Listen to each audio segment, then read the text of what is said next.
Durante siglos, el diablo ha sido el hazmerreír de los cristianos. Lo hemos reducido a un ser descerebrado y furioso, que crea el caos por el simple hecho de hacerlo. Pero, ¿hemos considerado alguna vez a Satanás como un personaje real en la historia bíblica? Un personaje con emociones reales, motivaciones realistas y objetivos específicos. Un personaje que no hace nada por accidente y piensa en cada uno de sus movimientos. Un personaje que tuvo una oportunidad real de cambiar el rumbo de la historia de la humanidad para siempre. ¿Alguna vez nos hemos hecho la pregunta: ¿por qué Satanás realmente se rebeló de Dios? ¿Por qué odia tanto a la humanidad? ¿Y cuál era su conexión única con Jesús? Quiero decir, todos los villanos más fuertes de nuestras películas favoritas tienen objetivos y moralejas que creen que son correctos. Entonces, ¿por qué el villano definitivo sería malvado solo por el bien del mal? ¿Y qué dice realmente la Biblia acerca de Satanás?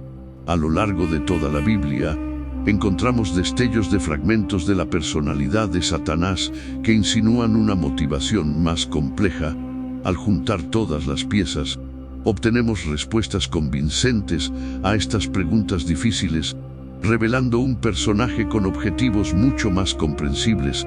La historia que estoy a punto de contarles profundiza toda la narración bíblica, incluyendo a todos los personajes principales, y comienza en una época anterior a los humanos. Hace muchos eones, Dios creó una especie celestial, seres angélicos gloriosos que adoraban alrededor del trono de su Creador. Pero entre los adoradores, Dios ungió a uno para un propósito especial, descrito como un sello de perfección e irreprensible en sus caminos. Fue cubierto con muchas piedras preciosas y fue exaltado a un lugar especial en el cielo.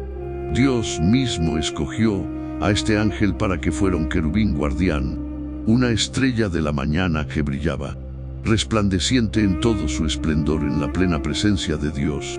Su nombre era Lucifer, que significa portador de luz. A pesar de su alta posición, creía en él. Se merecía más. Quería exaltarse a sí mismo por encima de sus hermanos angélicos y llegar a ser como el Altísimo. Aunque ambicioso, Lucifer sirvió a su Creador sin culpa hasta que Dios tomó una decisión que lo cambiaría todo. Decidió volver a crear. Los ángeles se maravillaron de la creación de Dios, de la luz y de las estrellas. Cantaban alabanzas mientras él creaba la vida vegetal y la tierra en la que crecería. Se regocijaban al verlo formar a las bestias del campo, a los peces del mar y a las aves del cielo. Todo lo que creaba era bueno, pero en el sexto día, Dios tomó su decisión más controvertida: crear a la humanidad. En este punto, Dios se dice a sí mismo una frase que Lucifer nunca esperó. Él nos permitiría hacer al hombre a nuestra imagen y semejanza, y les permitiría tener dominio. Esta creación era especial, amada y apreciada de manera única por Dios. Y sin embargo, parecían tan débiles y vulnerables. ¿Qué es exactamente lo que hizo que esta creación fuera tan especial? Bueno, Lucifer pronto se enteraría, porque Dios tenía una visión, un plan que haría que Lucifer lo cuestionara todo. Un plan para coronar a esta patética pequeña raza de criaturas con gloria y honor, para acercarlas a Dios, para establecerlas como posesión de Dios, para recibir nuevos cuerpos perfectos, para convertirse en herederos de su reino, para heredar la vida eterna, recompensas espirituales y dominio en el cielo, y lo más importante, un plan en el que llegarían a ser como el Altísimo. Hubo abundante regocijo por la creación del mundo en el cielo, pero Lucifer sentía un creciente resentimiento hacia el nuevo amor de Dios, porque Dios crearía una especie completamente nueva para adorar cuando Lucifer y los ángeles lo habían estado haciendo perfectamente toda su vida. Pero para la creciente inquietud de Lucifer, había aún más en la exaltación de la humanidad por parte de Dios. Planeaba dar el mundo venidero, no a los ángeles, sino a los humanos. Planeaba enviar a los ángeles, los humanos como sirvientes, y, en última instancia, Su nueva especie tendría autoridad para juzgar a Lucifer y a sus hermanos. Después de todo, la creación final de Dios no fueron los ángeles, eran estos patéticos animalitos. Lucifer era un ángel rebosante de confianza. Él asumió que si Dios lo hiciera, bendito sea su creador, él sería el primero. Para él, los ángeles eran los seres supremos y descrito como la estrella de la mañana. Era la crema de la cosecha, se adoraba a sí mismo, y tener a la humanidad elevada por encima de él era increíblemente injusto. Fue entonces cuando a Lucifer se le ocurrió un plan para demostrarle a Dios y a los ángeles que Dios estaba cometiendo un error. Adán y Eva vivían en el jardín del Edén, y Lucifer identificó debilidades que podían ser explotadas. El árbol del conocimiento del bien y del mal le dio la oportunidad de atacar, y con una simple pregunta y mentira simple, Lucifer había desencadenado con éxito la caída de la humanidad. Demostró a todas las huestes celestiales y a Dios mismo lo fácil que era descarriar a estas criaturas. Este fue el primer paso en la visión vengativa de Lucifer. Su objetivo era demostrar que la raza humana era incapaz de cumplir el diseño perfecto de Dios para ellos. Para demostrar que los seres humanos no eran dignos de heredar la vida eterna ni de heredar la creación de Dios. Y, en última instancia, conseguir que Dios aniquilara humanidad y bendiga a los ángeles en su lugar. Después de la caída del hombre, Dios encontró maldad en el corazón de Lucifer, y él fue expulsado del cielo, perdió su estatus y su sabiduría se corrompió. Pero no fue el único, debido a que Dios estaba tan decidido a exaltar a la humanidad humana y Lucifer acababa de demostrar cuán fácilmente eran engañados. Muchos de sus hermanos angélicos también abandonaron sus puestos celestiales y se unieron a la rebelión. En ese momento, un tercio de los ángeles se convencieron y abandonaron a su creador. Este es el momento en que Lucifer, el querubín guardián, murió y nació Satanás, el adversario de la humanidad. Con este nuevo nombre llegó un nuevo papel. Acusaba a la humanidad día y noche, acusándola de pecar y no hacerlo. Vive de acuerdo con la imagen de Dios. Satanás sabía que si la humanidad sucumbía al pecado, la justicia de Dios garantizaría su destrucción, demostrando que la bendición debía hacerlo. Han permanecido con los ángeles todo el tiempo, y en última instancia, que Satanás tenía razón. Pero en la caída de la humanidad, Dios tuvo una respuesta inesperada. Una vez que Adán y Eva comieron del fruto prohibido, se convirtieron en pecadores ante Dios.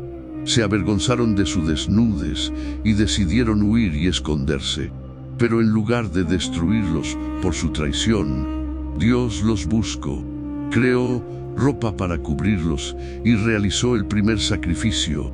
En el momento más bajo de la humanidad, Dios estuvo a su lado. Pero Satanás ahora tenía un argumento eficaz para enfrentarse a Dios. La justicia de Dios se había visto comprometida en su respuesta misericordiosa a la rebelión de la humanidad, y finalmente tendría que destruirlos. El daño ya estaba hecho. Satanás encarnaría su doble título de tentador y acusador, tentando a los descendientes de Eva a pecar y acusándolos de ser fracasados cuando lo hicieron. Esta fue la obra de su vida para asegurarse de que ni un solo ser humano pudiera vivir de acuerdo con el glorioso designio de Dios. Y el sabotaje exitoso de Satanás continuó una y otra vez a través de las generaciones. Dios vio cuán grande se había vuelto la maldad de la raza humana en la tierra, y que toda inclinación de los pensamientos del corazón humano era simplemente mala. Todo el rato, Dios se arrepintió de haber hecho seres humanos en la tierra, y su corazón se turbó profundamente. Así que inundó el mundo, matando a todos y cada uno de los seres humanos. Satanás había logrado la primera parte de su objetivo, pero la misericordia de Dios se interpuso en el camino una vez más. Dios había mostrado una misericordia inmerecida hacia la humanidad, y una vez más, Se arrepintió de ejecutar su justicia al destruirlos legítimamente. Satanás sabía que si continuaba con sus esfuerzos, algún día no muy lejano Dios tendría que aniquilar a la humanidad, hasta que cierto hombre llamado Job ofreció un atisbo de esperanza para toda la humanidad. Unos 400 años después del diluvio global, todos los ángeles vinieron a presentarse ante Dios, y Satanás estaba entre ellos. Los ángeles escucharon con anticipación mientras Dios y Satanás hacían una apuesta de importancia cósmica.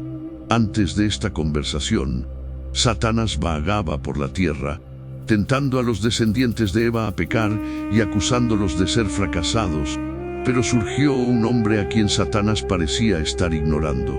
Su nombre era Job, un hombre intachable y recto, conocido como el hombre más grande de Oriente. Job sacrificaba regularmente ofrendas en caso de que alguno de sus hijos maldijera a Dios en sus corazones. Era un hombre que verdaderamente buscaba vivir una vida recta, un hombre que parecía estar defendiendo la imagen de Dios mejor que muchos antes que él. Pero Satanás disputó el corazón detrás de la justicia de Job. Estaba convencido de que la fe de Job estaba en las bendiciones que Dios le había dado, más que en Dios mismo. Dijo que si Dios le quitara las bendiciones a Job, seguramente lo maldeciría en su cara. Dios, dispuesto a probar su fe, estuvo de acuerdo. Y a partir de ese momento, Job cayó en manos del diablo. Todas sus posesiones materiales fueron destruidas y toda su familia y sirvientes, excepto su esposa, fueron asesinados en trágicas circunstancias. Pero en lugar de huir de Dios o maldecirlo como sus antepasados, Job no pecó al acusar a Dios de maldad. Pero había una cosa más que Satanás aún no había hecho, un último as bajo la manga. Los ángeles se reunieron una vez más en la presencia de Dios, y Dios interrogó a Satanás una vez más. Le recordó a Satanás que sus esfuerzos contra Job habían resultado infructuosos. Esto no era bueno para Satanás, porque si este ser humano podía resistir su seducción, se vería obligado a admitir que Dios tenía razón y sería puesto en ridículo ante todas las huestes celestiales. Así que le respondió a Dios y volvió a desafiar su misericordia.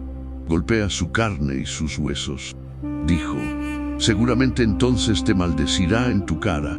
Dios una vez más estuvo de acuerdo, pero dejó en claro que Satanás no debía quitarle la vida a Job en el proceso. Job estaba cubierto de pies a cabeza por llagas con ampollas. Su situación empeoraba cada vez más. Pero a pesar de todo, Job nunca maldijo a su Señor.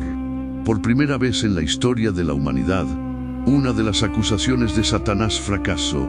Su promesa de que Job blasfemaría contra Dios no se había cumplido. Y como recompensa por su resistencia, Job fue exaltado 2 veces más alto de lo que era cuando todo comenzó. A través de la fidelidad de Job, la humanidad había logrado su primera victoria menor, asestando a Satanás una derrota pequeña pero vergonzosa. Pero no todo eran esperanzadores para la humanidad. Aunque no maldijo a Dios, Job tuvo que arrepentirse de parte de su conducta. Se quedó corto y todavía no merecía el mercenario de Dios. Ante un Dios santo, todavía estaba cubierto de harapos sucios. Estaba claro para las huestes celestiales, y especialmente para Satanás, que los seres humanos tenían dificultades para vivir de acuerdo con su estatus de portadores de imagen. La humanidad seguía perdida, andando a tientas en la oscuridad, reconstruyendo su propia idea de lo que significa obedecer a Dios y reflejar su imagen. Así que Dios le reveló algo al hombre que ayudaría a restaurar su relación y algo de lo que el diablo se aprovecharía rápidamente. Alrededor de 640 años después de Job, Dios mismo le dio la ley a un hombre llamado Moisés, un sistema en el que las personas podían expiar sus pecados sacrificando un animal. En su lugar, Dios había ofrecido una solución temporal al problema de la maldad del hombre que Satanás había resaltado una y otra vez. Pero fue solo eso temporal. Satanás sabía que la ofrenda de toros y machos cabríos era incapaz de satisfacer verdaderamente la ira de Dios y limpiar al pueblo de pecado. Sabía que los millones de animales que eran sacrificados cada año en el nombre de Dios nunca podrían validar a la humanidad como raza. Sabía que Dios ni siquiera deseaba los sacrificios de animales. A la luz de esto, Satanás se aprovechó de la nueva ley dada por Dios a su pueblo y tuvo un gran éxito en tentar a muchos a desobedecer. Debido a que la ley iluminaba la diferencia entre el bien y el mal, Satanás sabía exactamente lo que a Dios le agradaba y lo que desaprobaba. Esto hizo que su trabajo fuera mucho más fácil, lo que provocó que generaciones de reyes se descarriaran por esposas extranjeras, actividades inmundas y su propio orgullo egoísta. Una vez más, al parecer, la solución de Dios al problema de la humanidad solo había servido para fortalecer los argumentos del diablo. Mientras los seres humanos continuaron pecando, merecían la muerte. El Señor miró desde el cielo a los hijos del hombre para ver si había alguno que entendiera, que buscara a Dios. Pero todos se habían desviado. Cada uno de ellos vagaba por la tierra con ropas sucias. Nadie era justo, ni siquiera uno. Más de 1000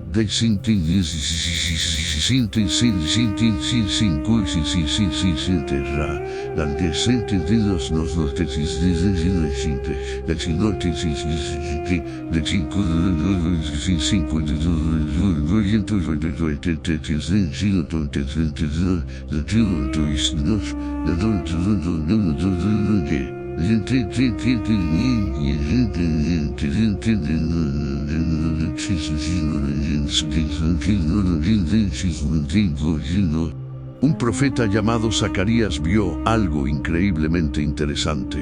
A pesar de desempeñar un papel menor entre los profetas de la antigüedad, Zacarías fue uno de los pocos humanos que conoció a uno de los personajes más misteriosos de la historia. Un ser que se había aparecido en vislumbres a los antepasados de Zacarías. Un ser que jugaría un papel crítico en los eventos venideros. Y un ser que significaría un desastre por las acusaciones de Satanás. Un hombre llamado Josué sirvió como sumo sacerdote en el momento de la visión de Zacarías. Debido a su paso exclusivo a Dios, el sumo sacerdote tenía que seguir estrictas leyes de pureza y a menudo era considerado el más santo entre los hombres.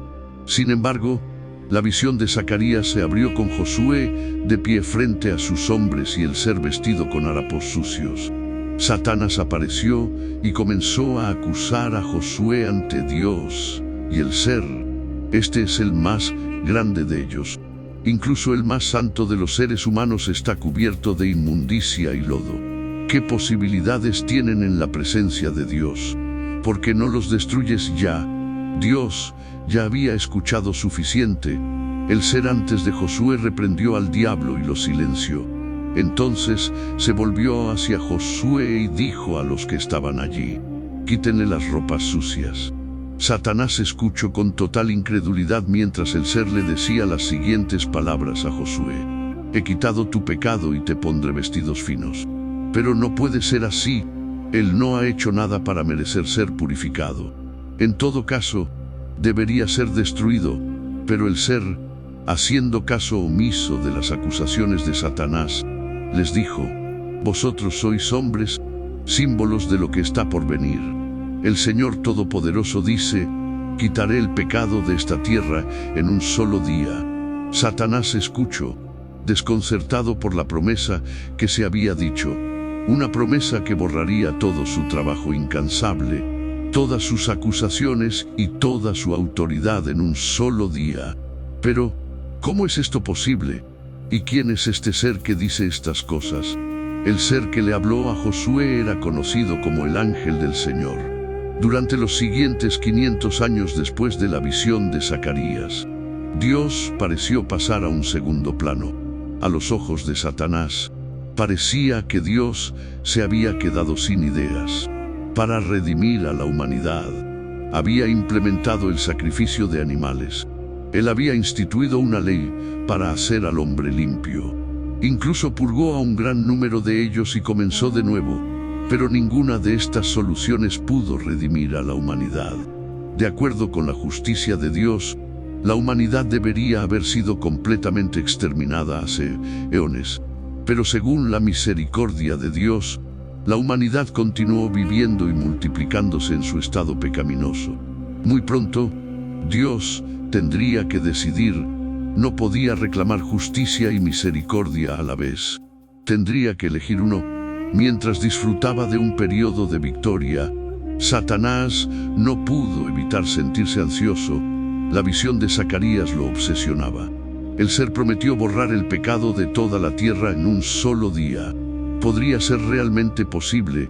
La palabra de Dios había sido registrada por profetas y reyes. Y mientras estudiaba las Escrituras, Satanás buscó pistas que lo ayudaran a prepararse para el plan redentor de Dios. Se negó a permitir que nada ni nadie borrara todo su arduo trabajo en un solo día. La idea de ello le aterrorizaba. Una noche, una estrella resplandeciente apareció sobre un pueblo llamado Belén. Una joven madre llamada María dio a luz a su primogénito en un establo. El plan de Dios comenzó a tomar forma en la mente de Satanás. Quería redimir a la humanidad convirtiéndose él mismo en un ser humano. Pero parecía demasiado fácil. Era como si Dios le hubiera dado a Satanás el plano de su plan en las Escrituras. Jugaba con la mano abierta. Una vez más, Satanás tomó la iniciativa y actuó con prontitud. Ordenó la muerte de todos los niños menores de 2 años a través del rey Herodes, con la esperanza de hacer frente rápidamente a esta amenaza creciente. Pero el niño escapó con su familia a Egipto, y de Egipto se trasladó a Nazaret. Satanás había sido burlado por Dios. No solo no mató a Jesús cuando era un bebé, sino que contribuyó a algo mucho peor. En su búsqueda del niño, en realidad cumplió una profecía del Antiguo Testamento, ayudando a confirmar la identidad del niño como un Mesías. El plan final de Dios para redimir a la humanidad finalmente había llegado y Satanás ya había fracasado en su intento de detenerlo. La carrera contra el tiempo había comenzado oficialmente, pero el diablo, bien versado en las Escrituras del Antiguo Testamento, todavía tenía algunas ideas que creía que podrían llevar el plan de Dios a un final catastrófico. Con el paso del tiempo, el niño de Nazaret se fortaleció y se llenó de sabiduría. Satanás observó a su mayor rival y a su peor enemigo crecer ante él como un tierno retoño. No había nada en él que lo hiciera destacar, ni belleza ni majestuosidad. Pero para Satanás, este humilde carpintero era su máxima fijación. Mientras Satanás preparaba su próximo ataque, Dios ya estaba haciendo su siguiente movimiento. Jesús fue bautizado por un profeta llamado Juan en el desierto ante una gran multitud de personas. Al salir de la corriente del río, el Espíritu vino sobre él desde el cielo, y Dios mismo confirmó a todos los que escuchaban que este era en realidad su Hijo. Dios había anunciado públicamente su llegada como hombre a la tierra. Finalmente estaba aquí, y su ministerio público estaba a punto de comenzar. Satanás no sabía lo que implicaba la misión y no sabía lo que Dios tenía reservado. Pero él sabía una cosa: si Dios tuviera alguna esperanza de redimir a la humanidad, esta forma humana sería esencial para el éxito del plan. Así que Satanás se dispuso a descarrilar el plan de Dios usando el arma más poderosa de su arsenal: tentación. Pero Satanás no tomó a Dios desprevenido con este movimiento. De hecho, esto fue algo en lo que estuvieron de acuerdo. Al igual que el debate que tuvieron sobre el trabajo, Satanás y Dios se encontraron de nuevo para arreglar las cosas de una vez por todas. Finalmente, Satanás tuvo la oportunidad de enfrentarse a Dios mismo en una forma que estaba seguro de que podía mancillar.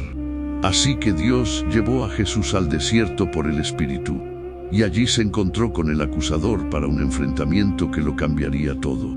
Porque el Padre y el Hijo eran uno. El objetivo de Satanás era simple: sepáralos. Si pudiera engañar a Jesús para que le obedeciera a él en lugar de a Dios, tendría éxito en separar al Padre y al Hijo, haciendo que el Hijo pecara y, en última instancia, invalidando a la humanidad para siempre.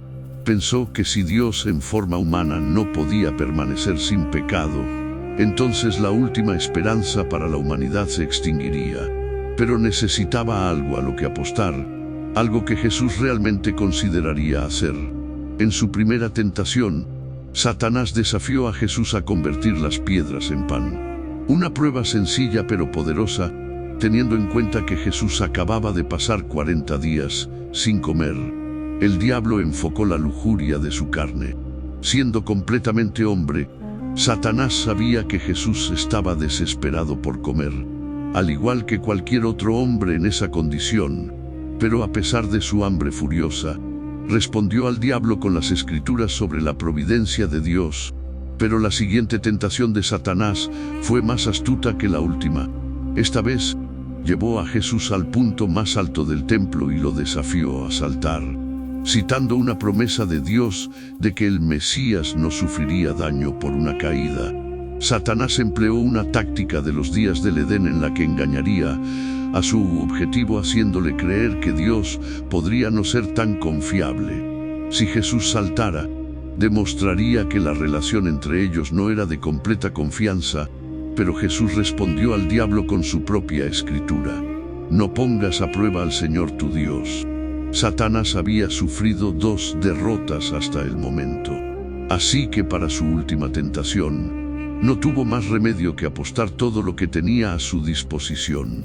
Llevó a Jesús a una montaña alta y le mostró todos los reinos del mundo y su esplendor, reinos a los que había mantenido cautivos en pecado durante miles de años.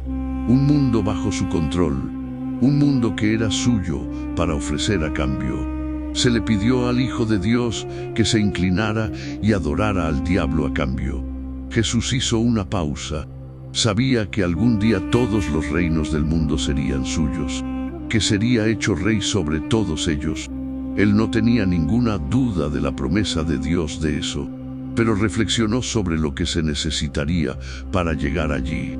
Si escuchaba al diablo y admitía que podía heredar el mundo sin pasar por el tortuoso futuro que vendría, si simplemente se inclinara ante Satanás, todo su sufrimiento habría terminado. Pero al mismo tiempo, si Dios se inclinara ante Satanás, estaría admitiendo que ningún ser humano lo merecía, que la bendición de hace tantos eones estaba fuera de lugar y, en última instancia, que Satanás tenía razón. Pero Jesús, fortalecido por el Espíritu, reprendió al diablo, exclamando que solo hay un nombre digno de adoración: Dios, el Creador. Con sus poderosas palabras, Jesús despidió a Satanás y fue atendido por los ángeles. El intento de Satanás contra el Hijo del Hombre había resultado infructuoso. A pesar de su terrible condición, Jesús permaneció fiel durante toda la tentación y no pecó. Al presenciar la fe de Jesús, Satanás se retorció al revivir de nuevo la agonía de la victoria de Job. Pero esta vez, lo que estaba en juego era mucho más alto. Así que cambió de táctica y esperó otra oportunidad. Parecía que el rey de Satanás había sido destronado, pero su pieza más fuerte, su arma secreta, estaba tranquilamente sentada en la parte de atrás, esperando permiso para hacer un movimiento. Durante los siguientes 3 años, Jesús recorrió toda la tierra, deshaciendo toda la ardua obra de Satanás. Sanó a los que sufrían en la enfermedad, resucitó a personas de entre los muertos y expulsó a muchos de los parientes demoníacos de Satanás de su hueste. Al verlo, los demonios temblaron de miedo y suplicaron no ser destruidos por él. Cada exorcismo era un reencuentro tortuoso entre un ángel rebelde y su todopoderoso Creador. Pero Satanás reflexionó: ¿qué sentido tenía todo esto? Porque tenía el Dios todopoderoso, Creador de la tierra, se sometió a sus confidencias. Al vestirse de carne humana, lo ilimitado se había limitado a sí mismo. Encadenados por el hambre, atados por el espacio y, con el tiempo, y sujeto al agotamiento, parecía decidido a vivir la auténtica experiencia humana sin tomar atajos ni recurrir a su divinidad para aliviar su carga. Acepto el hambre, la fatiga y la tristeza, soportando cada prueba como cualquier otro hombre, con la única diferencia de que en él no había pecado. Caminaba entre los suyos como uno más, sintiendo el peso del mundo sobre sus hombros, y aún así avanzaba con una determinación inquebrantable. No fue hasta que Satanás escuchó a Jesús hablar a sus discípulos sobre su verdadera misión en la tierra que el panorama comenzó a aclararse. Hasta ese momento, el adversario había lanzado toda clase de tentaciones contra él, buscando una rendija en su voluntad, una grieta en su propósito. Pero Jesús no cedía. Ahora, con palabras llenas de misterio y solemnidad, hablaba de su entrega, de su sufrimiento y de una victoria que no vendría por el poder ni la espada, sino por el sacrificio. Los discípulos, en su ceguera, se resistían a comprender el significado de sus palabras. Esperaban un reino tangible, una revolución que destronara a los poderosos de la tierra, pero Jesús les hablaba de muerte, de renuncia, de una cruz. Era un mensaje desconcertante. Mientras los suyos lo escuchaban sin comprender, el enemigo en las sombras tejía sus propios planes. Satanás, el gran acusador, había desafiado la justicia de Dios desde el principio, denunciando la corrupción de la humanidad y su incapacidad de vivir conforme a la voluntad divina. Pero ahora, el Altísimo estaba ejecutando una estrategia inesperada, una forma de cumplir la visión de Zacarías y socavar cada acusación del adversario.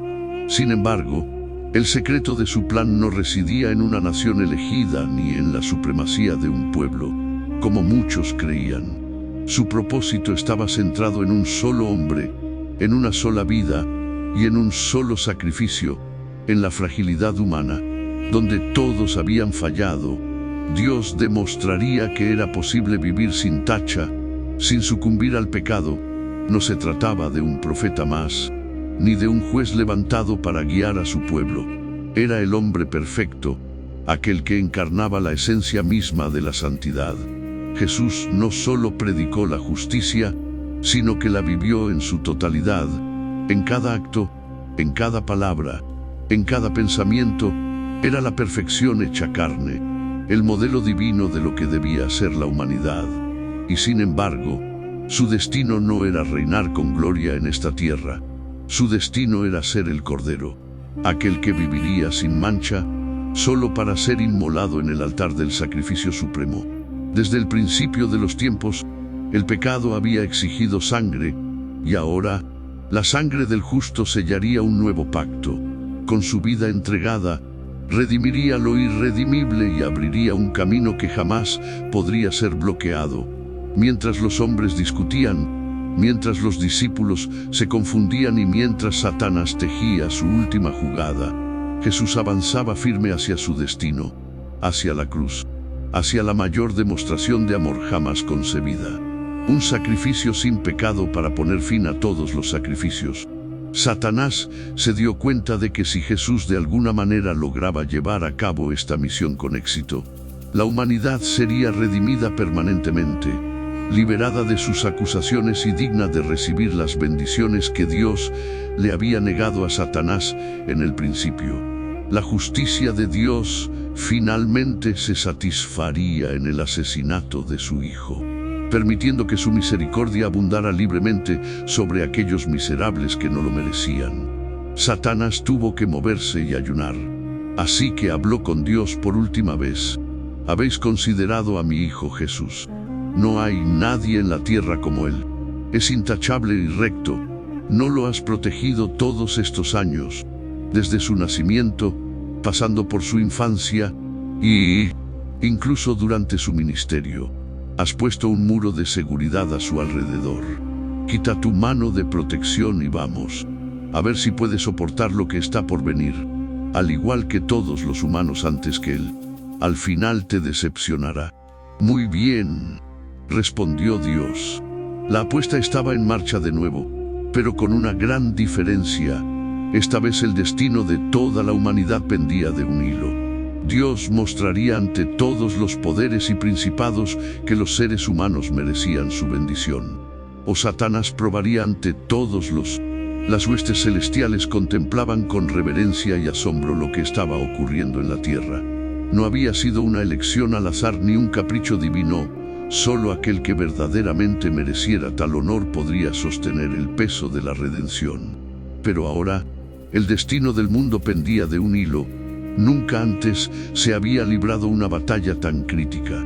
No se trataba de una guerra convencional con ejércitos en combate, sino de una lucha más profunda, una que definiría el destino eterno de la humanidad. Los objetivos de ambos bandos dependían de una sola cuestión: ¿podría Jesús hacer lo imposible? Si el Mesías lograba mantenerse puro, si vencía cada tentación y cumplía hasta la última letra de la ley, abriría un camino de salvación que jamás podría ser bloqueado. Pero si fallaba, aunque fuera por un solo instante, aunque su voluntad titubeara en el umbral de la tentación, todo estaría perdido.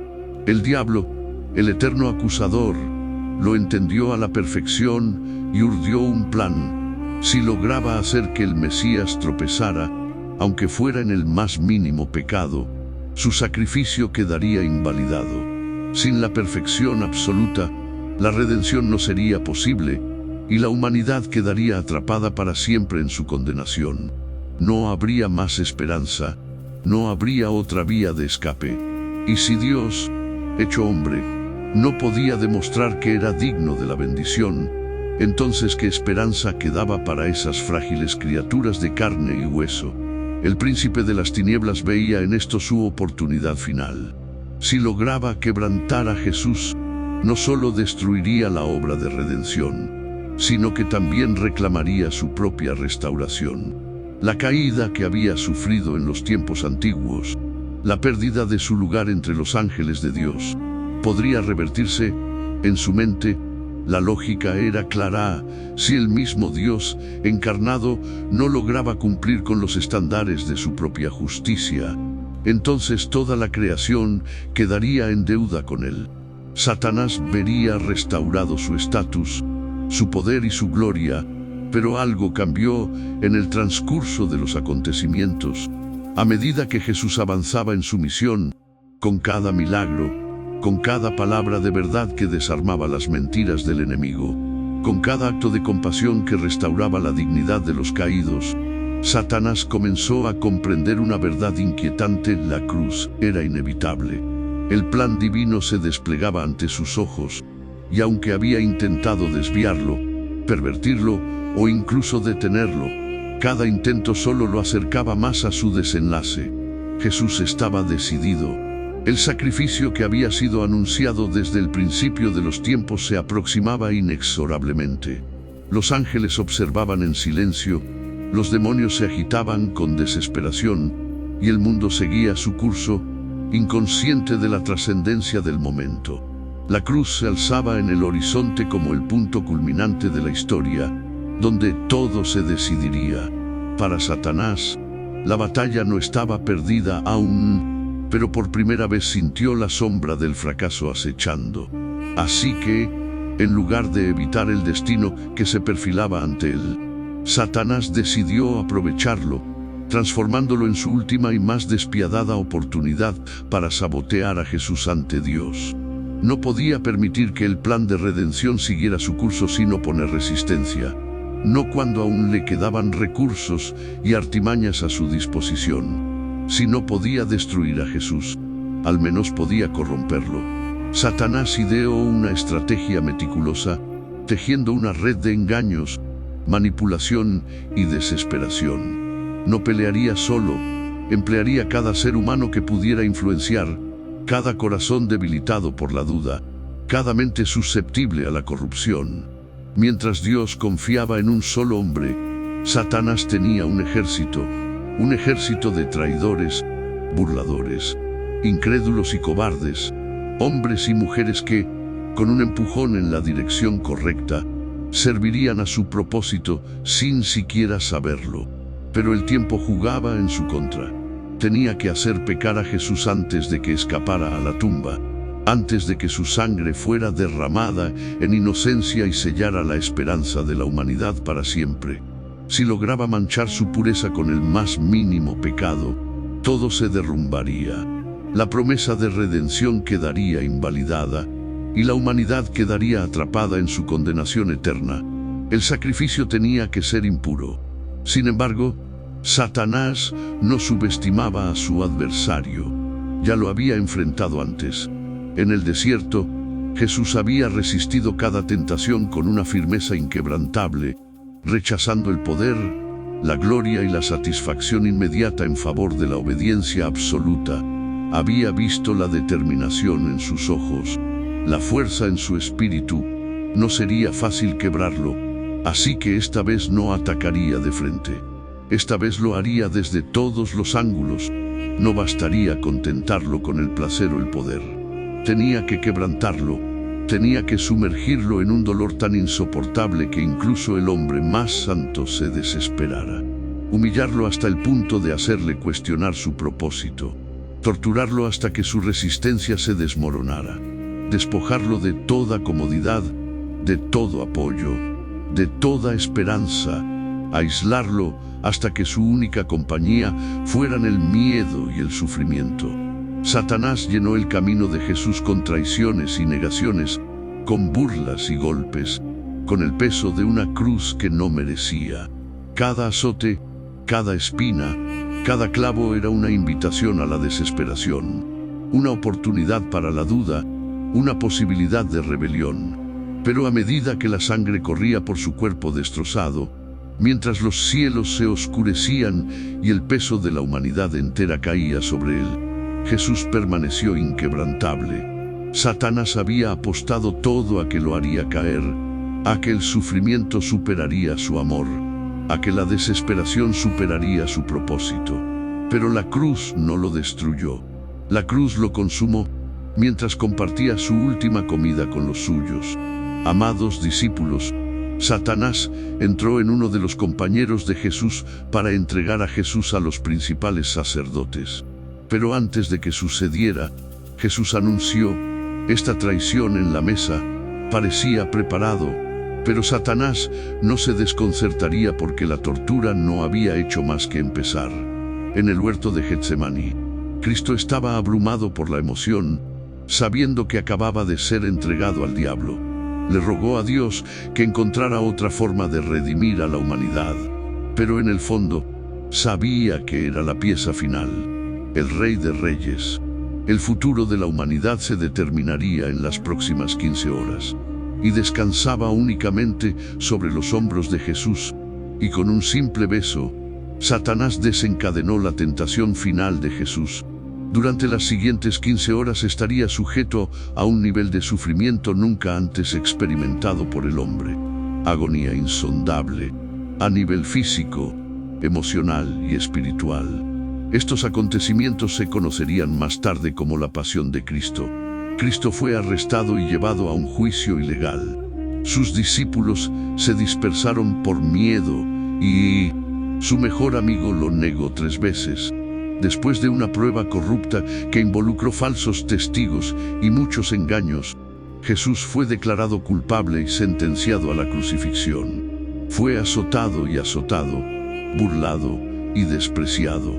Lo vistieron con un manto púrpura y trenzaron una corona de espinas, introduciéndolo a la fuerza en su cabeza. Se turnaron para darle puñetazos, escupirle y arrancarle la barba. Fue arrojado al aire libre, donde su propia gente formó una multitud que lo rodeó. Los líderes del pueblo eligieron adorar al rey de su enemigo. Odiaban a Roma, pero odiaban más a Dios. Jesús miró con tristeza a las mismas personas a las que estaba allí para redimir mientras escupían. Se burlaban y ridiculizaban su única esperanza redentora. Llevó su propia cruz al monte donde fue colgado. Le clavaron clavos en las manos y los pies, inmovilizándolo contra la madera y obligando a su espalda lacerada a arrastrarse arriba y abajo por la tabla mientras intentaba respirar después. Mientras Satanás hacía lo peor, La tierra gritaba de agonía mientras mataban a su hacedor. El cielo se oscureció y la tierra tembló. Pero Satanás se negó a ceder. Estaba tan cerca de la muerte y, sin embargo, Jesús no había abierto su boca contra el Señor. Satanás entró en pánico. Comenzó a insultar al Hijo del Hombre, haciéndose eco de su desafío. En el desierto, salvó a otros. Que se salve a sí mismo si es el Mesías de Dios, el elegido. Si eres el Rey de los judíos, sálvate a ti mismo. No eres tú el Mesías. Sálvate a ti mismo y a nosotros. Satanás estaba exponiendo a los seres humanos en toda la maldad depravada ante el Dios que había venido a salvarlos. Y finalmente, Jesús abrió la boca, mientras carga con todos los pecados de la humanidad. En su carne, miraba hacia arriba, cielo, y al ver solo tinieblas, murmuró: Dios mío, ¿por qué me has abandonado? Eso fue todo. Era todo el dolor y el sufrimiento demasiado para soportar. Finalmente se alejó de Dios, y maldecirlo en sus últimos momentos. Murió Jesús en pecado como el resto de la humanidad. Si Satanás se hubiera preguntado después de que Jesús exhaló su último suspiro, Satanás esperó la confirmación de su victoria. Esperaba que si Jesús mantenía su impecabilidad después de la embestida del sufrimiento, resucitaría como prometió. Los segundos se convirtieron en minutos, los minutos se convirtieron en horas, las horas se convirtieron en días. Cada segundo que pasaba le daba a Satanás más confianza de que Cristo no iba a regresar. Todos los factores parecían apuntar a una victoria para Satanás. Discípulos dispersos, caos generalizado y un planeta herido. Pero al tercer día, Satanás tembló. La piedra que bloqueaba la tumba había sido removida y el cuerpo de su némesis había desaparecido. Al tercer día, la realidad de Jesús, la victoria sobre la muerte, lo golpeó todo, de inmediato, confirmado por su resurrección. Al tercer día, el engañador de las naciones descubrió que él era el que había sido engañado.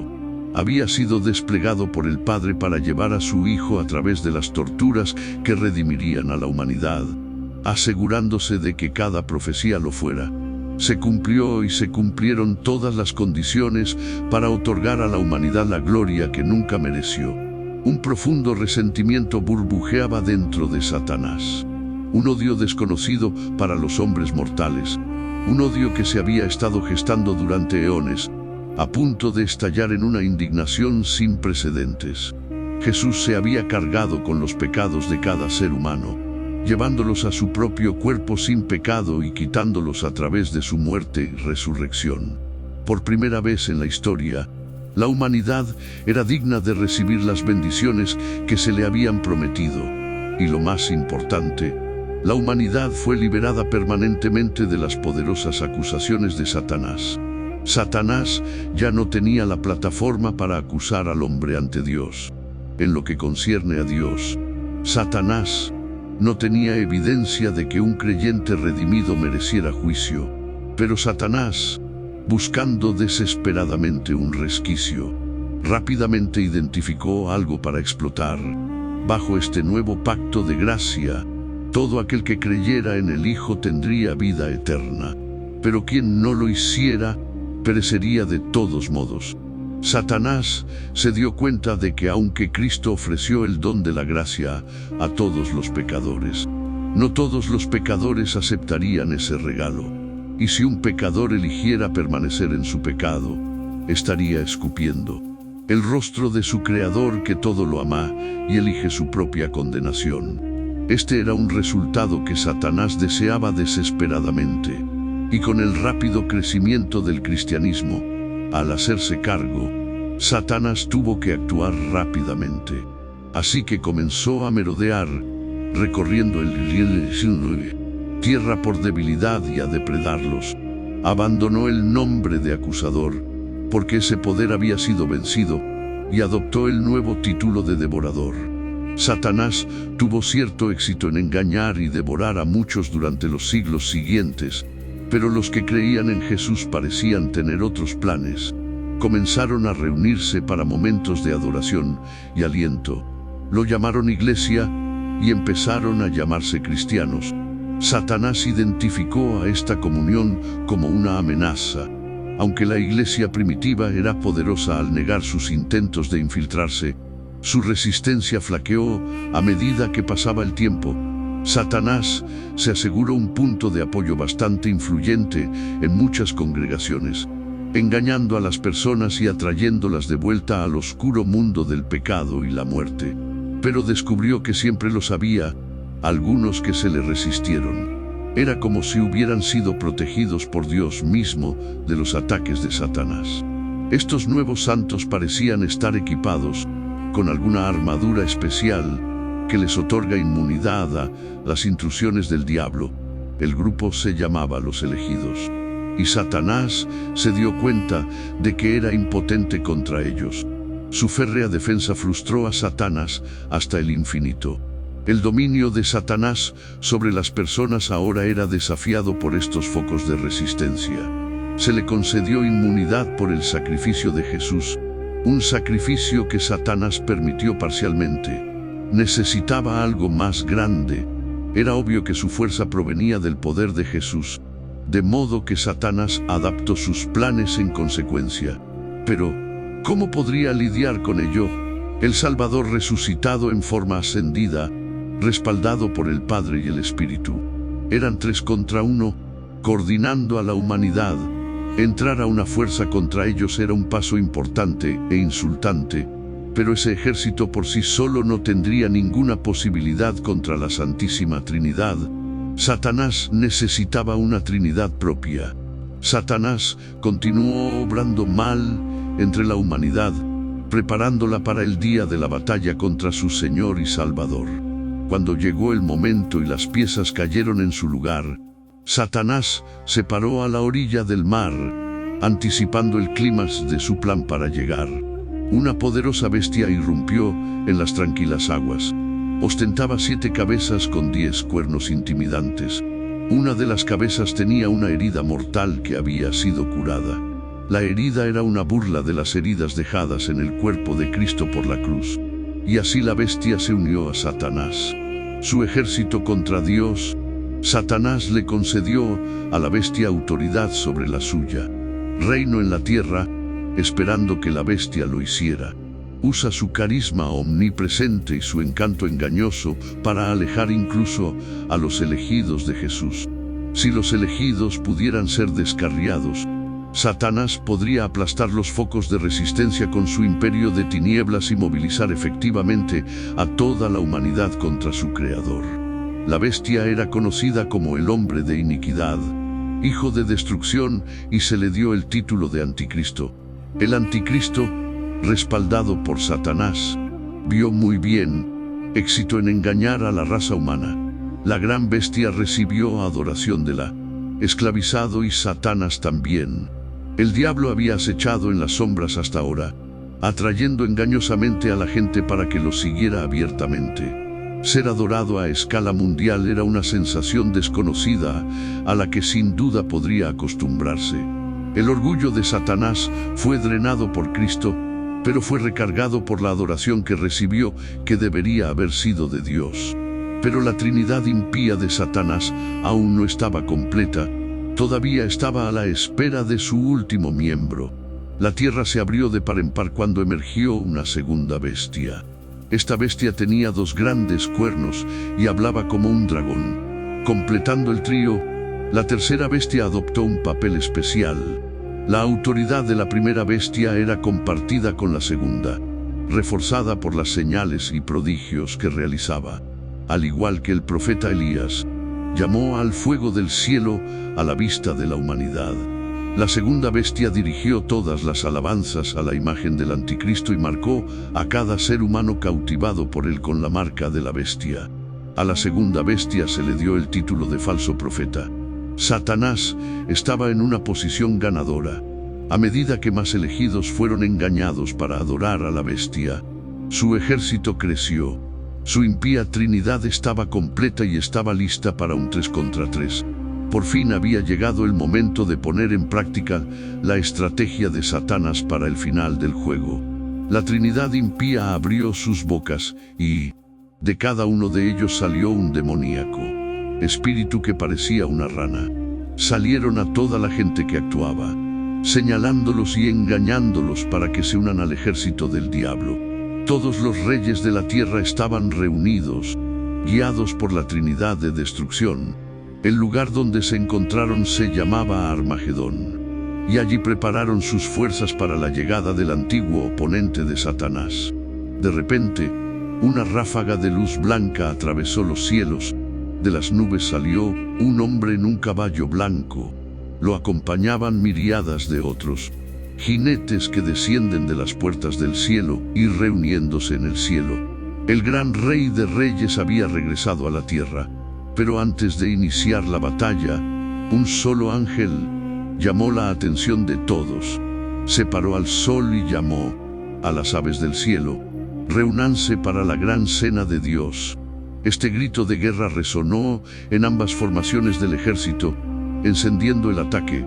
La bestia, los reyes de la tierra y sus ejércitos contra el ejército blanco del cielo. Pero la batalla fue rápida y decisiva. La bestia fue capturada junto con el falso profeta, y juntos fueron arrojados vivo en el lago ardiente de azufre ardiente. Mientras caían, observaban cómo los ejércitos de Dios aniquilaban a todos los soldados de las filas del diablo. Detrás de ellos, un enorme enjambre de pájaros sedientos de sangre los seguía, atiborrándose de la carne de los hombres muertos. Satanás estaba en problemas ante semejante derrota. Satanás no tuvo más remedio que intentar escapar. En cambio, fue agarrado por un ángel del cielo y arrojado al abismo. Sellado y encerrado con una llave especial, el diablo se quedó solo con sus pensamientos, enconándose por otra humillación a manos de Dios.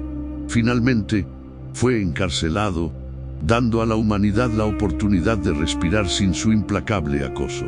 Durante los siguientes 1000 años, el Rey Jesús gobernó la tierra en armonía. Los creyentes que fueron decapitados por el Evangelio fueron resucitados para gobernar con Cristo en su reino victorioso. Mientras la tierra experimentaba una renovación, Satanás se sentó en una oscuridad silenciosa, contemplando sus humillantes derrotas. Desde el principio, Dios había pasado injustamente por alto a Satanás, recompensando a los seres humanos con la gloria que merecía todo el tiempo. Arrojó todo lo que tenía a Cristo en su forma humana, tratando desesperadamente de arruinarlo. Pero al final, solo sirvió para avanzar en el plan redentor de Dios para la humanidad.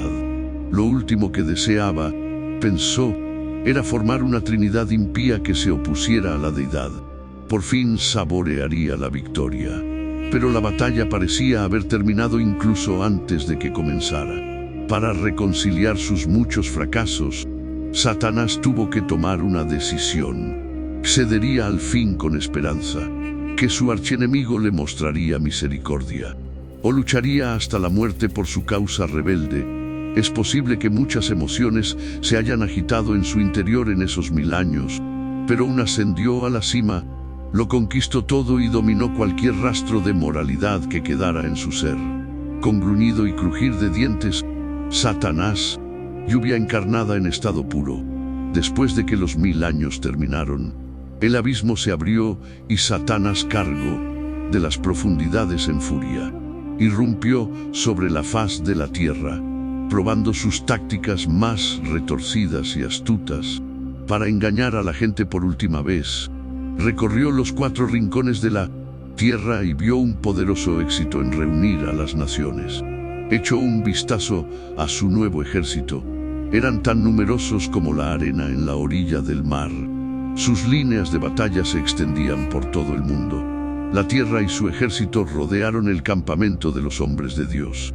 La gente de la ciudad santa, los elegidos, se enfrentaban a un enfrentamiento imposible de ganar según los estándares mundanos. Pero no servían a un Dios mundano. De repente, los cielos se abrieron y el fuego se derramó sobre los ejércitos de Satanás. Las llamas devoraron a todas las almas fuera de la ciudad. El diablo, consumido por la rabia, fue contenido y arrojado al mismo lago ardiente de azufre ardiente que sus camaradas. Después de que el humo se disipó, Satanás vislumbró por última vez a la humanidad, gloriosos por ser puros y blancos, recibidos en el cielo por su amoroso Creador. Dios tenía razón todo el tiempo. La humanidad era digna de recibir la bendición debido a la obra expiatoria de Cristo en la cruz. Esta creación defectuosa ahora era hecha perfecta, imaginando a Dios sin mancha. Eran una creación que solo podía ser descrito como glorioso y gritando en el lago de fuego.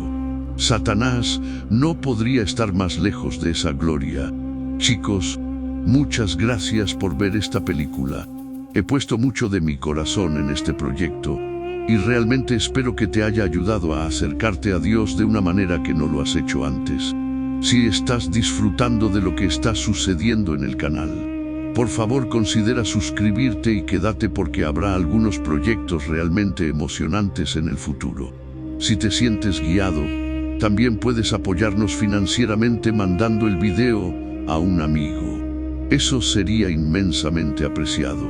Los amo a todos y que Dios los bendiga.